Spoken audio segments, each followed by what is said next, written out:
What's up, guys? It's Dr. Tim Jackson. I'm joined by another very special guest today, Dr. Sam Shay. He's a functional medicine provider and doctor of chiropractic medicine. Welcome to the show, Dr. Sam. While I make every effort to broadcast correct information, I'm also still learning. I will double check all my facts, but realize that healthcare is a constantly changing science and art. One doctor or healthcare provider may have a different way of doing things from another. I welcome any comments, suggestions, or correction of errors. I take no money from supplement or device companies. By listening to this podcast, or reading this blog, you agree not to use this podcast or blog as medical advice or to treat any medical condition in either yourself or others, including but not limited to patients that you are treating. Consult your healthcare provider for any medical issues that you may be having. This entire disclaimer also applies to any guests or contributors to the podcast or the website.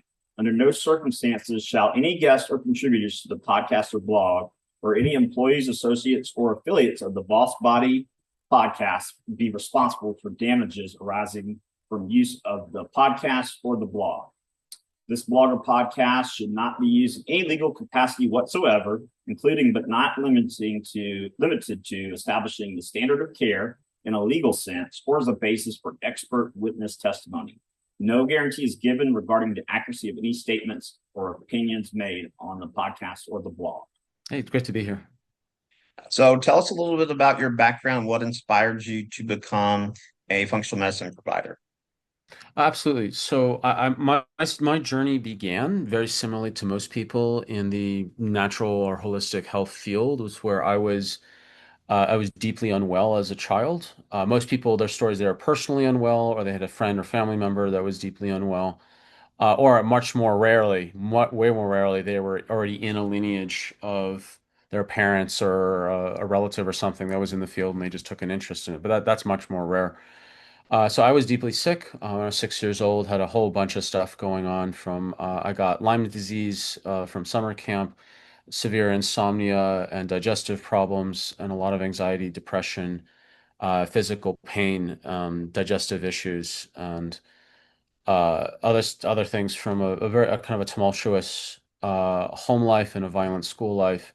And I coped with sugar and video games and television. And on top of that, I'm also on the spectrum. I have what used to be called Asperger's syndrome. I have a whole stand-up comedy show, a free 60-minute show on YouTube called Neurospicy Love, Life, and Comedy on the Spectrum. That's available for free, and that's for people who are interested, whether you are on the spectrum or suspect you know people on the spectrum or are neurospicy curious. You can. I made this 60-minute show. It's the 60 minutes I wish I had 30 years ago. And by the way, there's no politics, there's no cursing, there's no cheap body fluid jokes. It's designed to be watched easily. It's very funny. It's extremely informative. And you just put into YouTube Neurospicy Dr. Sam Shay, Shay spelled Shay, and you find it for free. And it's my public service. And it's my advocacy. That again, I wish everyone in my life had this 60 minutes to understand my brain back 30 plus years ago. And my comedy is my advocacy. I wish to make the change I wish to be and see in the world through the palatable medium of comedy. So, and I'm working on my next comedy show as we're speaking here on how I became a functional medicine practitioner. I've already tested out some material on high histamine foods, including speaking out against, at great personal risk, avocados. Uh, and I did performed in Boulder, Colorado, uh, to a 180 person crowd talking about how avocados had high histamine, and the crowd the crowd started booing, like mock booing, like enthusiastically booing, and I just let them boo, and then I turned to my notes and I said, literally says in my notes to wait for booing to subside. And then everyone just burst out into laughter. I basically set them up to boo, uh, and then Nice. called them out on it. It was a lot of fun. Um, so I'm going to be talking about these issues. I'm going to talk about like very important issues in natural health through comedy as well. But that's again for that show is in the process of being built. So and it's also and in the same way, becoming a natural healthcare provider and becoming a comedian, also usually they both come from a history of deep pain. So there is a crossover there. There's commonality. And it's been said that art is the receipt for pain. I say stand-up comedy is itemizing that receipt in public. There you go. So, Well said. uh, so I was deeply unwell, and in high school, I made a decision that I had to take control of my own health because my parents, both being psychiatrists, thought that I needed to be medicated into submission as opposed to actually looking at, diet, stress, sleep, lifestyle routines, toxic exposure, digestive habits, digestive function, hidden infections like Lyme. Like they were not interested in any of that. So it was just like you're an attention seeking, SSRI deprived misfit, uh, and there is no other variable to consider. So I decided that I had to take my life into a different direction. I was supposed to be the third generation medical doctor. Both my parents are medical doctors. My father's father was one of the most famous gastroenterologists in arguably in the West. He was the founding director of the Fels Cancer Research Center at Temple University in 1937 until he tragically died on the operating table due to medical misadventure in 1963, which was almost 2 decades before I was born. So I never actually met my grandfather, but still I kind of carried on his legacy. But I took a sharp turn into natural medicine as opposed to Western medicine. And so I went to chiropractic school after finishing a glorified pre-med in college with extra holistic health practitioner certification and got into yoga and meditation heavily while I was in college as well. Lived a very different college life than everyone else. And I got really heavy into neurology when I was in chiropractic school, like really, really, really, really head first into it, and took over 100 courses, postgraduate courses while I was still in school. So that was like about 2 to 3 a month on average. And then graduated and got certified in functional neurology and was a functional neurologist for about 8, 9 years. I retired that functional neurology when my primary mentor died, and I just lost my heart in it. And I was transitioning to virtual consults, and it's really hard to do neurology over Zoom. So I just said Yeah. it's not appropriate. I need to refer to some people who have an in-person clinic. So while I was in practice, I was practiced abroad. I also learned got very heavy into genetics. I'm over 10 years into doing genetics at this point. In fact, I'm also an instructor for other practitioners and health coaches in genetics. I also am a distributor for Fit Genes USA and lead educator. So I train doctors and health coaches and practitioners how to implement really easy and effective genetics into their practice without hours and hours and hours of prep per test review, and things are prioritized as opposed to here's your 300 genes of no apparent priority with the attending 300 health tips with no organization or prioritization. Good luck. And that just freaks out patients and clients. And it's ineffective and it's confusing, it's overwhelming, and ultimately they don't do anything. And then they get scared because, like, oh my God, I have this sea of red and yellow dots and I'm going to die on Tuesday because that's what the MTHFR gene says will happen. And they might as well just stuff Twinkies in my face because I won't live another 48 hours because I got this gene test that scared me. Like, it's not helpful. So you want a genetics test that actually is empowering and practical and prioritized. And that's what I do. And that's what I teach. And that's the format that I teach practitioners and health coaches. So genetics radically changed my life. It fixed my diet. I dealt with a lot of chronic pain that I was dealing with that other functional tests weren't touching. And that's because I'm a hyperinflamer. And so I didn't realize that I needed even more specific nutrient densities of specific nutrigenomic uh, products to not, I'll give you an example. I mean, I'm using a lot of jargon here, but basically nutritional dosing is here's your gram of fish oil. It's going to help it's the widgets in the machinery. Fine. But the research shows over 2 grams of fish oil, it's not widgets in the machinery, you change the machinery.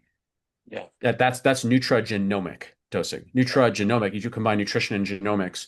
That's when a nutrient changes the genetic expression as opposed to merely adds widgets into the machinery of what genes have already been previously expressed. Right. So I'm a massive hyperinflamer. In fact, I had the worst genes from a health standpoint of every single person of the hundreds and hundreds and hundreds of gene panels I've run on people. I was only dethroned I was the gold medalist in the crappy gene Olympics, and which explained why I was so sick growing up. Well, everyone else would, and everyone else was not in ideal health, but I was like really not doing well. And that's because my Right. genes were so hyperinflammatory and other other genetic issues that had going on as well. I had the gold medalist in the crappy gene Olympics. I was dethroned a couple summers ago by a client of mine. So now I'm silver medalist. And then I was dethroned again to bronze medalist by a relative who had even worse genetics than I do. So now I'm a bronze medalist. I know it's a kind of a weird flex, but here I am. So I'm sharing this to say like having really, really bad genes does not mean you're doomed. I had chronic crippling hand pain in my 30s, like an 80-year-old man, that went away after just a couple months of doing the lifestyle nutrition changes for my genetics, whereas other functional testing just wasn't cutting it. So, also my diet, all sorts of things happened. So I got very, very enthusiastic about genetics. And then at the same time, I got heavily involved in functional medicine. I trained with Dr. Kalish for 4 years. Dr. Kalish is one of the most well-known instructors in functional medicine. His mentor was he had three major mentors, one of whom was Dr. Lord, who single-handedly invented over half of all the functional tests we use today. Yeah. Like Gordon Bailey. he's like the no one knows his name except people who study with Kalish. Like Yeah. and like people know Jeff Bland, and they should. Jeff Bland's he's amazing educator, amazing guy, but no one knows Dr. Lord. Dr. Lord invented organic acid testing, amino acid testing, the fatty acid testing. He invented the GIFX. He invented a bunch of hormone testing. He's written a 1,400 page. He's written his magnum opus. It's a 1,400 Apple books. Every clinician should have this. It's lab. What is it called? Let me. Lab interpretation. I have it upstairs. Is it the new one? No.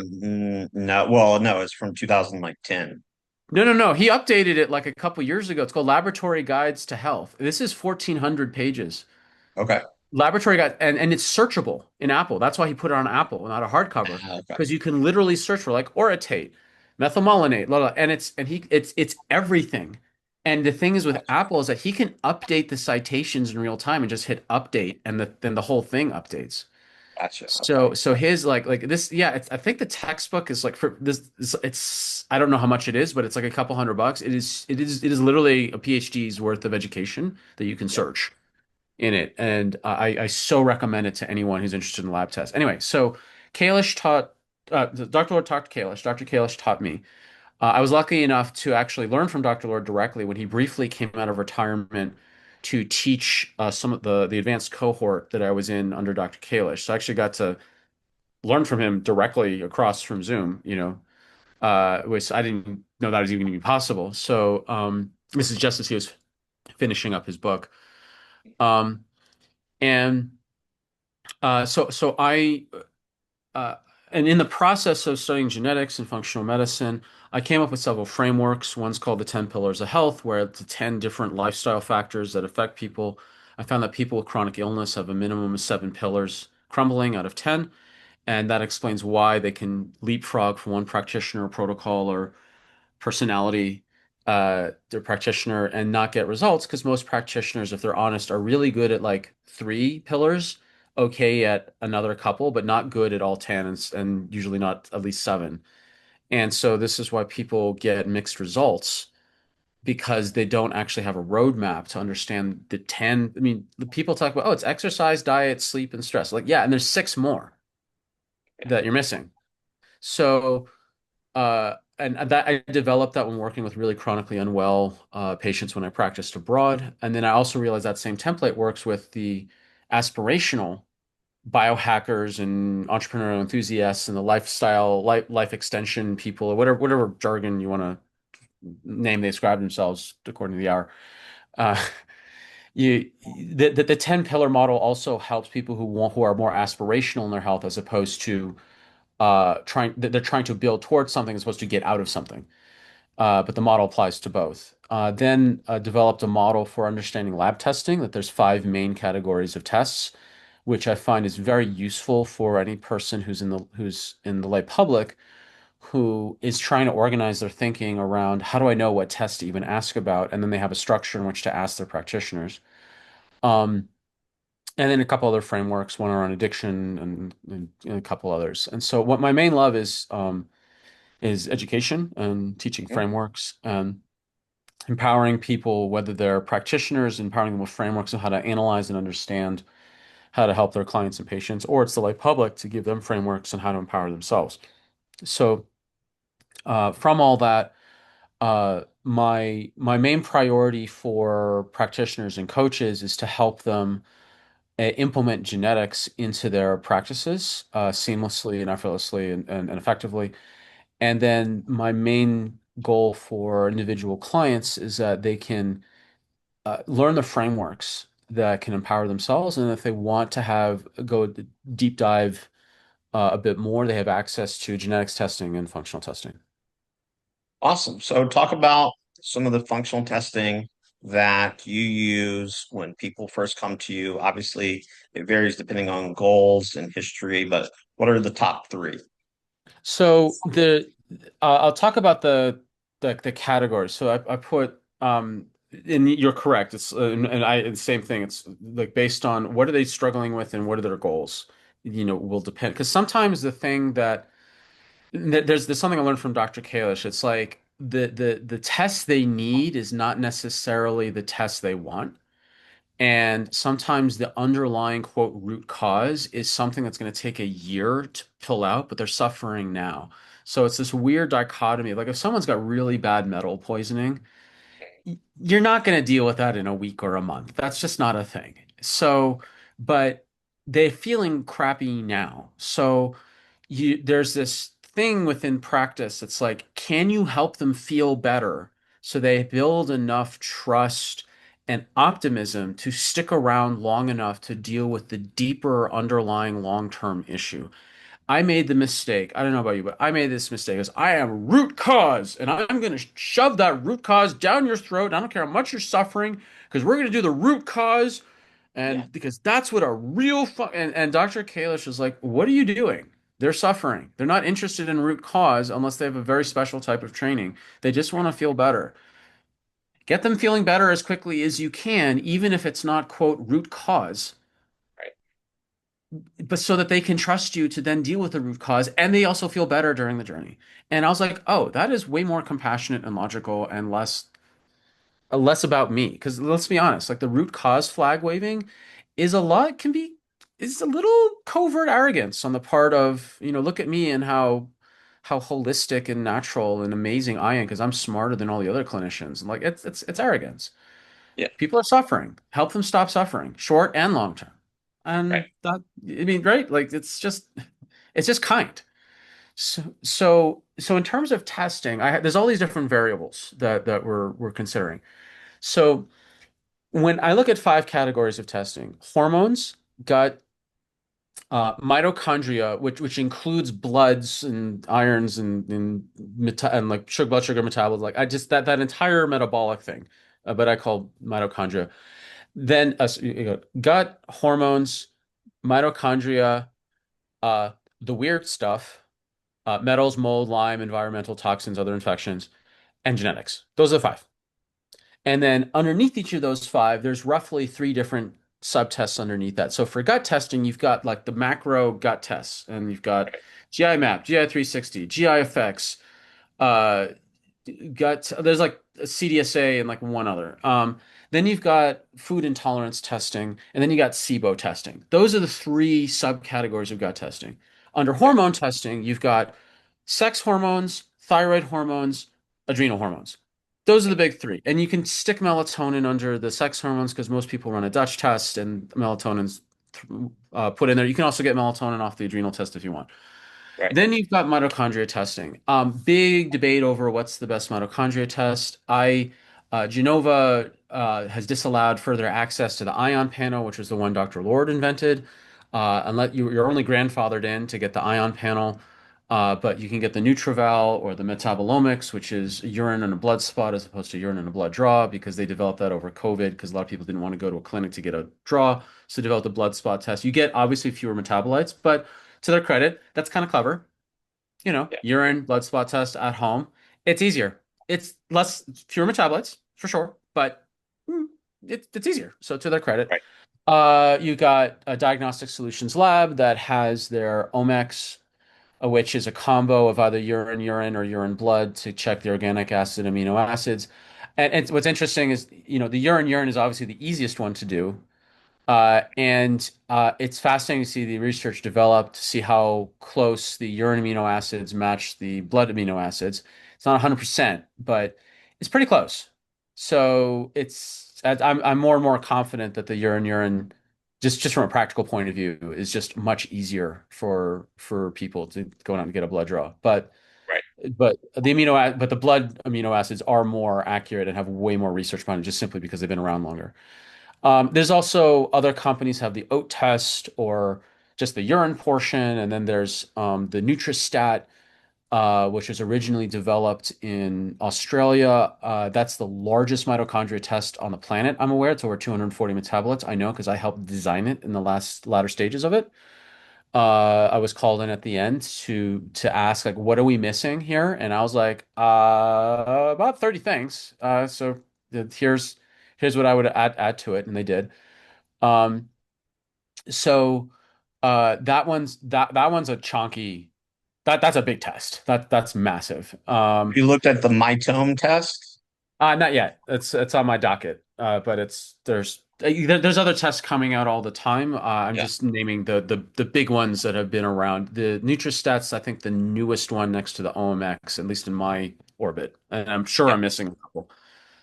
Um, And then with the mitochondria tests, I would also like this is where you get your anemia panels, your CBC, your CMP, your blood sugar tests, serum amylase, serum lipase, the high sensitivity C reactor protein. It's basically like your mitochondria testing is testing for your entire metabolism, and which is also your micronutrient profile. And the thing about the Nutristat is basically it's the mitochondria test plus basically all the other blood markers, the anemias, the thyroid. I also recommend they put the thyroid in there as well because the mitochondria, let's face it, is just the working arm of the thyroid. I mean, the whole point of And can you thyroid get that hormone. in the US? Yes, you can. It's under US Biotech. It's Okay. an so, but or you can just hodgepodge it together by getting an ion panel and ordering a bunch of labs from whether it's Access Medical or Quest or whatever. Gotcha. Um, so, so that's the mitochondria. So we did gut, hormone, uh, mitochondria. Then there's the weird stuff: metals, mold, Lyme, environmental toxins, other infections. The other infections are usually in blood tests. Mold is depending on, there's debate over like how accurate are urine tests versus this versus that. And the reality is like, number one, get rid of the exposure of mold. That's the most important thing. And then, different molds require different binders and then different infections like Epstein-Barr is different from other infections floating around. And then Lyme disease is its own universe. There's Lyme and Lyme adjacent infections. And then there's, for the right practitioner, you want to, not everything is you detox in the same order. Like the way that I've been trained, you treat Lyme last because it's more opportunistic and you focus first on mold, then on Yep. metals, then on environmental toxins, then on Lyme. And Yep. then other infections, it's on a case by case basis depending on the infection. Does Yep. that track your training? Yeah, exactly. So I Yeah. learned that, well, from my own experience, because I had IV chelation in 2007 and the metals didn't really move because I had mycotoxins and I didn't know it. Hmm. But then I know Dr. Klinghardt also teaches that has to do with the molecular weight of the Hmm. toxins in terms of going after mold first. I like to use the tick-borne complete 2.0 from Hmm. Vibrant for the Yeah. pathogens. Yeah, I do. I use tick-borne. I think I use tick-borne. I'm not sure. Are you talking about tick-borne complete for the tick pathogens, or is tick-borne complete have additional ones aside from tick and tick So they, adjacent? well, yeah, Bartonella, Anaplasma, Ehrlichia, Rocky Mountain spotted fever. Okay, we're talking Uh, about the same test. Yeah, I do that too. I thought you were talking about like there's additional non-tick and tick adjacent things in that. There's so many the lab name I got muddled in my head about there's so many names of these different lab tests. Is it yeah, tick? There's tick point 2.0, tick point 3.0, the sequel, 2.4.0, Judgment Day, like it's a movie right. sequel sequence or something. Uh, yeah, tick-borne, the total tox test Yep, from I love that. Vibrant is a really easy collection. It's just a urine sample, and you check for metals, mold, environmental toxins, if you want persistent environmental toxins. Um, there's people who say like, well, how do we know those urine tests are accurate? It's like, well, it's intra-accurate, meaning that I can do one to the next. And if they're doing the detox protocols, I can see this, there's fewer, but the same ones show up, but fewer of them, and the next one, the next one. So it's intra-accurate. Yeah. And they're CLIA certified labs, and like there's this ongoing debate of my lab is bigger than your lab or whatever. And especially in Lyme testing, you got people at IGeneX that their tests are like a log more expensive than other tests, and they're claiming theirs is the most super duper extra special accurate ever. And I'm like, yeah, and is it affordable for people to even test? Right. So there's other variables to consider here. Yeah. Um, so you got the weird stuff. So you got gut, hormones, mitochondria, the weird stuff, and then you got genetics. And so there's lots of different genetics tests out there. I'm totally biased because I have run my own genetics company and I teach practitioners. I would just completely own that. The way there's like three. The other companies are like 3x4, DNA Life, Fit DNA, My DNA, like there's all these different things where you take your 23andMe data while you still have it and it's still supposedly secure. I don't know if it is anymore because the company's gone through some, shifts, and you stick it through any number of apps or whatever. The thing that distinguishes my genetics from their genetics is that I prioritize it and I make it super duper easy as a practitioner and a coach to work with your clients because I put like here's the one page summary. Mhm. Diet, nutrients, exercise. This is the one page summary at the top of at the top. All the other detail and stuff is there, but Mhm. so there's one page they can put on the refrigerator and start there, as opposed to this just unending morass of, it just doesn't make sense to me why these reports are drowning the lay public in these hieroglyphic hexadecimal, RS designations and just confusing the hell out of all their clients. It's like they're not going to know what an RS number, maybe at best the MTHFR1 one, but that's not useful. So it's like, can you make it practical and winnable and easy to understand and easy to support? And that's what I've done. Plus, there's the other genetics test that comes with it that's called the carb choice test, and that's not a variant test. It's not looking is it a green, yellow, red dot, or is it a quote good version, a quote medium version, a quote bad version. It's not looking at variation. It's looking at the number of duplicates of a specific gene. It's called a copy number variation, not a variant. And are you familiar with copy numbers? Yeah. So Okay, I cool. use You're the one of the few DNA people company. that do. Yeah. That's very rare people that actually know what that is. So I'm super happy to talk to you about this. Yeah. So GSTT1, GSTM1, copy number variants. I use the DNA company, Mm. but yeah, I know there's a lot of good DNA tests out there. Yeah, yeah. So this one's on the AMY1 genes. This is on the gene Yeah. that measures amylase in the saliva. And it's the best metaphor I've come up with is like imagine your digestive system is a fort. And you got the Visigoths charging your fort, and these Visigoths are carbs. And you've got cannons lining your fort. So this is the number of duplicates of this AMY1 gene, because this gene creates amylase, which cuts down and mows down carbs.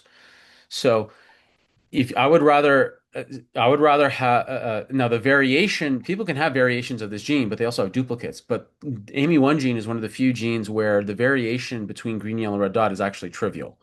So I'm just throwing out a number here just for illustration purposes. Let's say you can put out 100 cannonballs per unit time with a green, 95 in the same unit time with a yellow, and 90 with the red. So I would rather have 10 red cannons as opposed to one green cannon.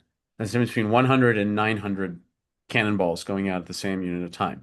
That's why the number is more important than the color of the cannon. Does that make sense? Yeah. So people who have, and it's linear, like people who like people can have between 1 and 20 copies. So the people who are lower copy numbers, these people are like people of 1, they're like keto. People who are like 2 to 4, they're in the paleo range. And but a 2 has half as many carbs as the 4. So even within the paleo range, there's a big delta proportionally. And then you've got Mediterranean with the next segment up, and then you got higher carbs at the higher levels. So when I was before I did my genetics test, I was eating a perfect Mediterranean diet, you know, I knew the farmers from the farmers market. I knew the names of the farmers, the names of their chickens. You know, the quinoa was raised by left-handed monks that harvested on the full moon, the wolf moon, and then sung as each grain was lifted by a newly hatched butterfly. Blah blah blah. So I was having a Mediterranean diet, which turned out genetically, I was eating a Mediterranean. I was eating a diet that was appropriate for a copy number 6 or 7, but my copy number is a 2. I have the second lowest possible. So I was eating way outside my carbohydrate capacity. And I was having these ups and downs of energy, mood, and digestion through the day, despite a perfectly organic, local Mediterranean diet. But then within 1 week of changing to my genetic capacity, my energy, my mood, and my digestion leveled out. And it has nothing to do with a carb quality issue. It was a carb quantity issue that I was having a problem with. So you can now determine genetically what you're best suited for. And that's one of the benefits of the tests that I run that is really difficult to get that commercially available otherwise in the States. Right. Really, really difficult. So that's my passion around genetics. And the other genetics companies, look, they've got a bunch of inflammatory genes. They've got methylation genes. They've got liver detox genes. There's good genes out there. It's more data is not better data. It's better organized data is better data. That's the difference. So organized and prioritized, I should say, data. Mm.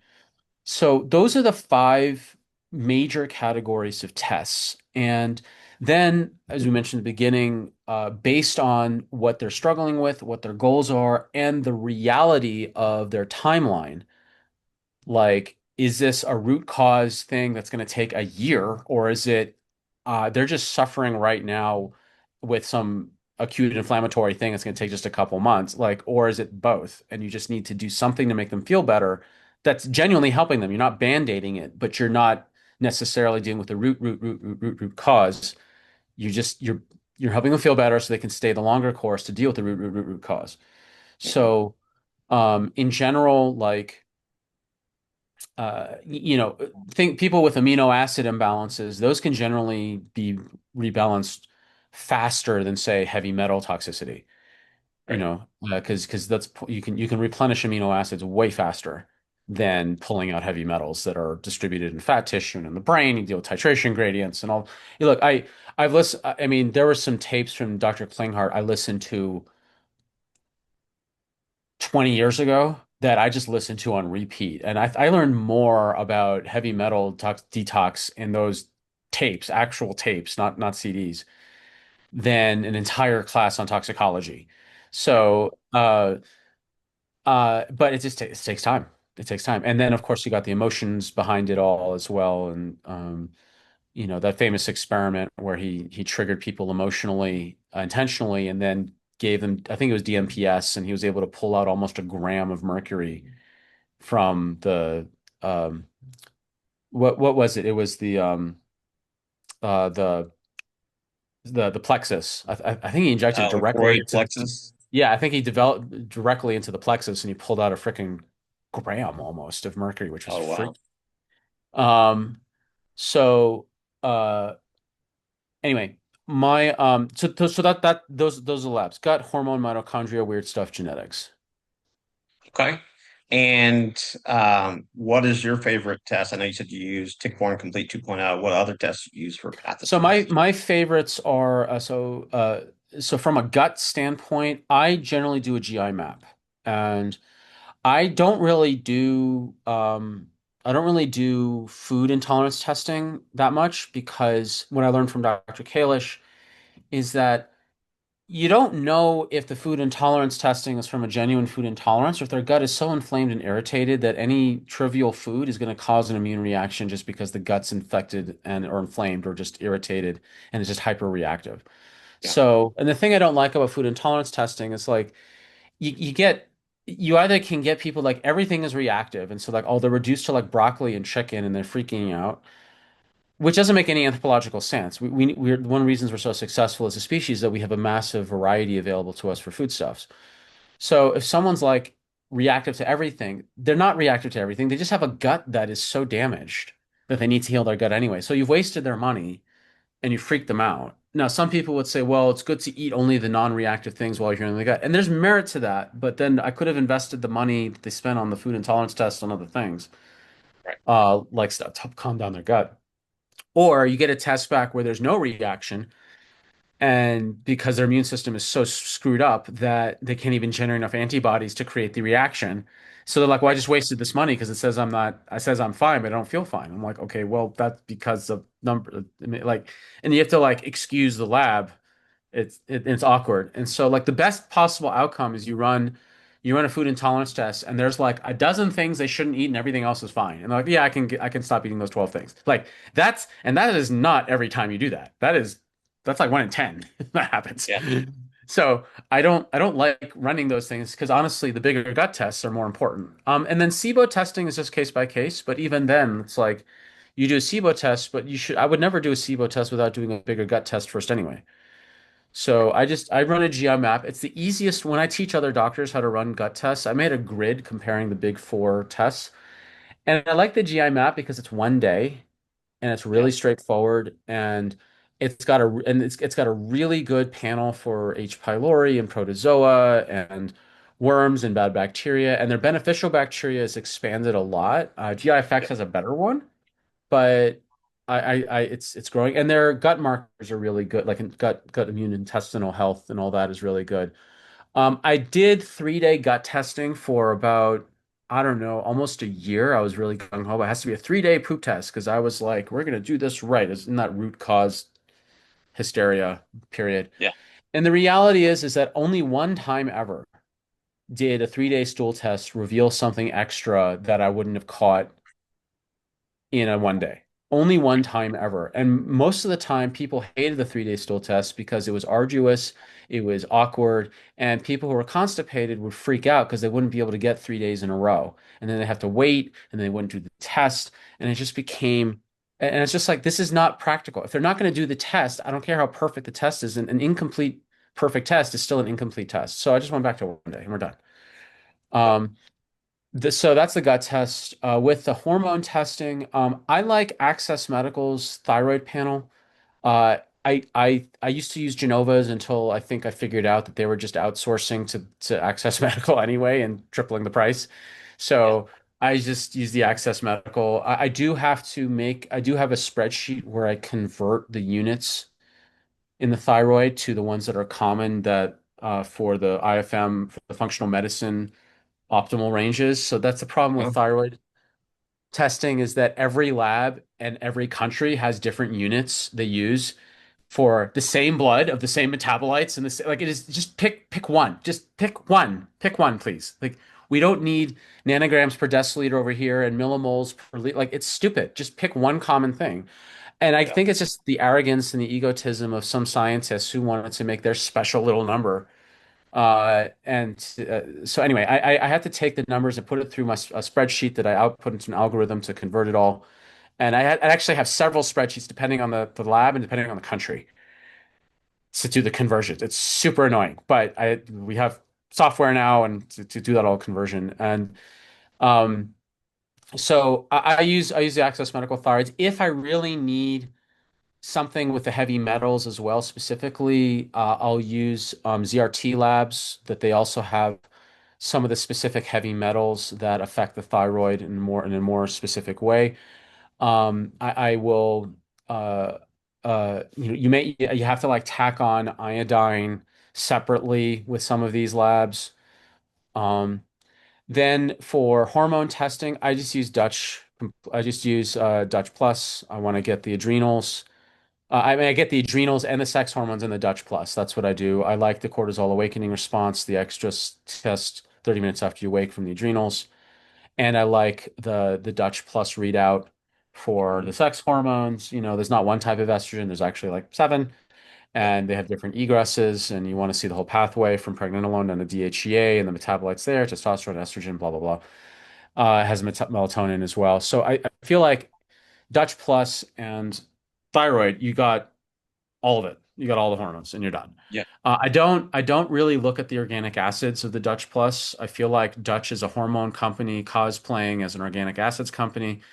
And I feel like Genova is an organic acids company cosplaying a hormone company.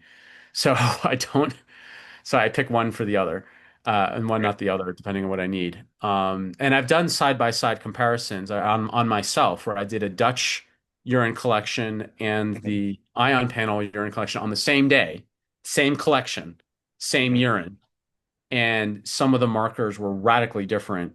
One of them by 10x in the Dutch profile. Mhm. So, but if I don't have organic acids from another, and I'll just use the data I got, and I'll just use that data from the Dutch Plus.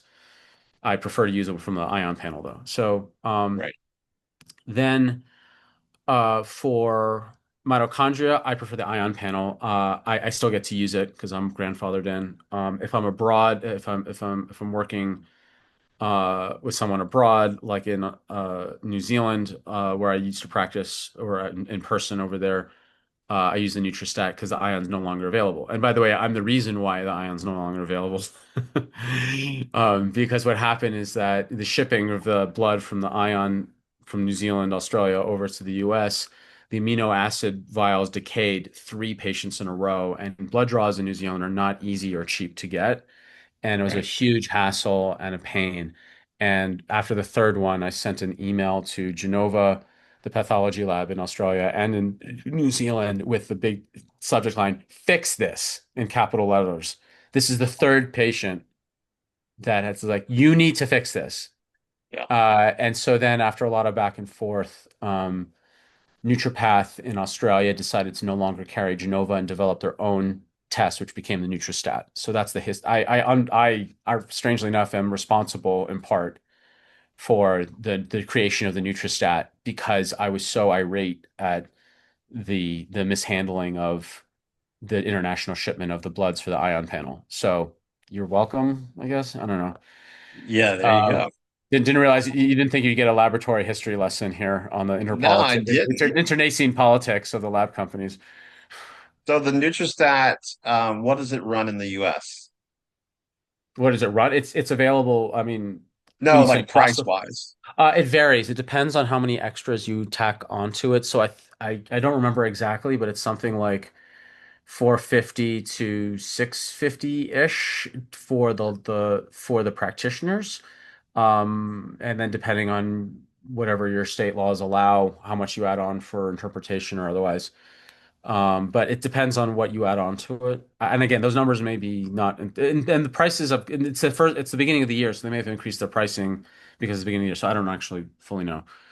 Gotcha. Um, Okay. so the other, I also use the Omex. The Omex is definitely cheaper than the Ion panel, and it's much easier if you're doing the urine. Now, what you're the Omex is the urinary metabolites from the mitochondria and the organic acids and the amino acids. But what it's missing is the fatty acids, the fat soluble vitamins, um, lipid peroxides, the 6 key minerals, the 4 heavy metals, a couple of the odds in it. So it's missing.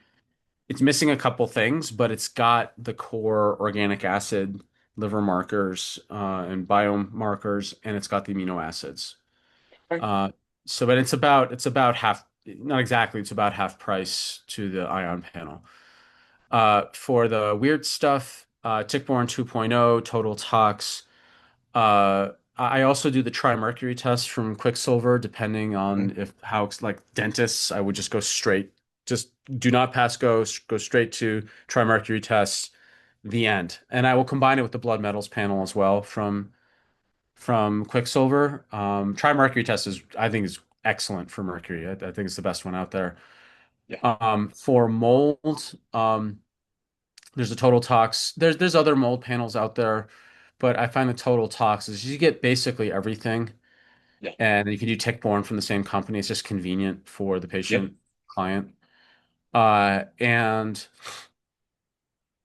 I mean, there's other niche te weird tests out there. Like if you need an ANA panel, like an autoimmune panel, you need an Epstein-Barr panel. You can do that through Access Medical. Like all the other bizarre infections, you can get either through Access Medical or some other niche company. I'm not ignoring those. Those are just more kind of niche.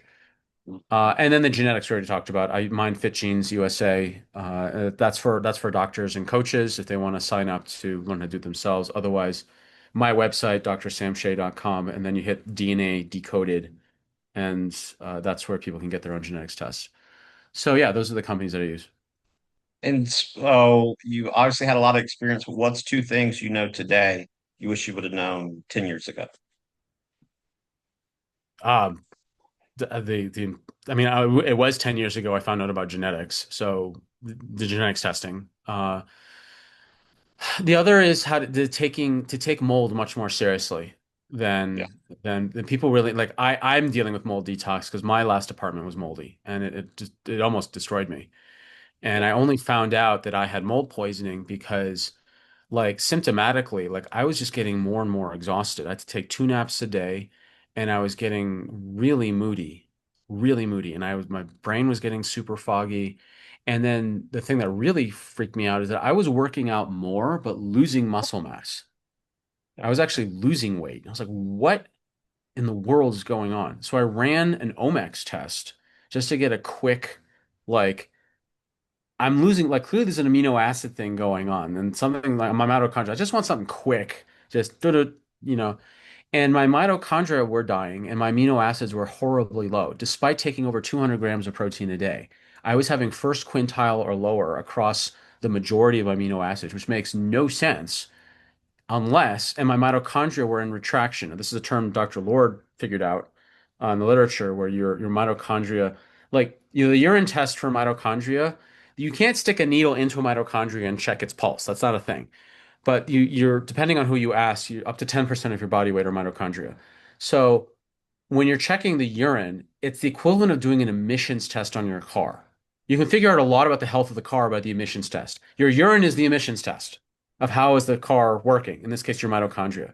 So when you have really low organic acids, meaning that the emissions, like if you turn your car on, low emissions is one thing, but if you're missing half of what the lowest level you should even have, that means like the engine is half melted. Like you're not even, the engine's not even working enough to even make the emissions. Like you need, Yeah. emissions are there. They're a part of the process. If you're missing the emissions, that means the engine isn't working. That's the Right. analogy. So my mitochondria were dying and I had really low amino acids despite, over 200 grams of amino acids, protein a day. And I was like, oh, I'm being poisoned. Yeah. That's the only way this could be happening. And then finally, I did an EnviroBiomics, I think it was panel 8, an EnviroBiomics test to check for mold, endotoxin, actinobacter, and all three were sky high. So then I had to move out. And so now I'm in this detox process. I mean, you can't see behind me because it's a digital screen here, but my sauna is right behind me.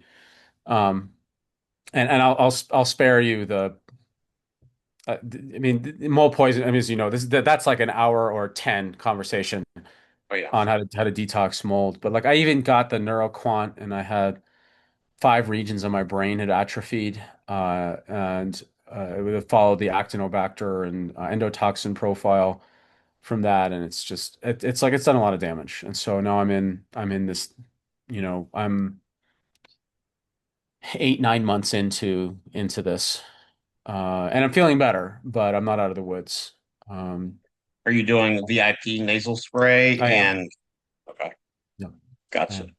And I Good. did, and I did the skin swab to check if the actinobacter was in the skin, and doing the VIP nasal spray. I'm actually doing the biosequestrant um, to grab. And so for people to understand, like, yes, it is a medication, but it's a very special type of medication where it's not designed to be absorbed. It's actually there to bind bile and be pooped out. So medication is dangerous if the side effects from absorbing it. Well, the reason why I'm taking it is that the theory is that mold is excreted through bile. So, but 95% of your bile is reabsorbed in the intestines. So if you bind your bile, you poop out more of the mold, and then your body is triggered to make more bile because like where'd the bile go? We need to make more of it. So you create this process of spitting out the mold, binding it, and the body's like, we need to make more. So you accelerate the process of removing bile. Well, yeah, by removing bile from the body, but with that comes the mold. Right. So And then I'm doing like SCT oil to help repair mitochondria and a whole bunch of mitochondrial protocols. And then you've got TUDCA and you've got the uh, the different type of phosphatidylcholines, and I mean, look, I'm in this field, and it took me a minute to figure out what to do, and I was like, this is very complicated, and this is literally my career, Yeah. and so just I have a lot of sympathy for people who are in the lay public that have mold poisoning and are very confused about what to do because it is confusing and it's overwhelming and it's frankly it's scary. So. Um, I wish I took oh, I didn't find out I didn't have Lyme until like 5 years ago or something like that. I wish I had been tested for Lyme way, way, way, way, way earlier, and that I because I've been tired my whole life, um and I wish I had learned to take mold more seriously. Absolutely. What's one thing you're working on now that you're excited about? It's training docs and health coaches and practitioners to put genetics in their practice. I really feel that this is what practitioners and coaches have been looking for. It's like, how can I make this easy and not need hours and hours of study to go over one client's or patient's genetics? Because it's just makes it prioritized, it's straightforward, and it's easy for everyone to understand and implement. That's what I'm really excited about. It's like I really, really want genetics changed my life in so many good ways, and it's changed so many of my clients' lives. I just want people to have this accessible, and that's what I'm really excited about. That and writing my next comedy special on natural health. And so people can find you at drsamshay.com, correct? Yeah, drsamshay.com. It's not EA, I'm not a stadium. SH at drsamshay.com. And for people who are interested in doing their own genetics for themselves, you just click on DNA Decoded. For people who want to have a chat with me about other functional testing, like the other four categories, you can click on a discovery call. For practitioners and health coaches who want to run their own genetics, go to Fit Genes USA, FitGenes USA.com, FitGenes USA.com, and that's where you can learn more about becoming a practitioner and learning about how to run these genetics for yourself for your practice. Awesome. So we'll get those links up in the show transcript. Thank you so much for your time, Dr. Sam, and keep up the great work. Thank you. Appreciate it. Take care.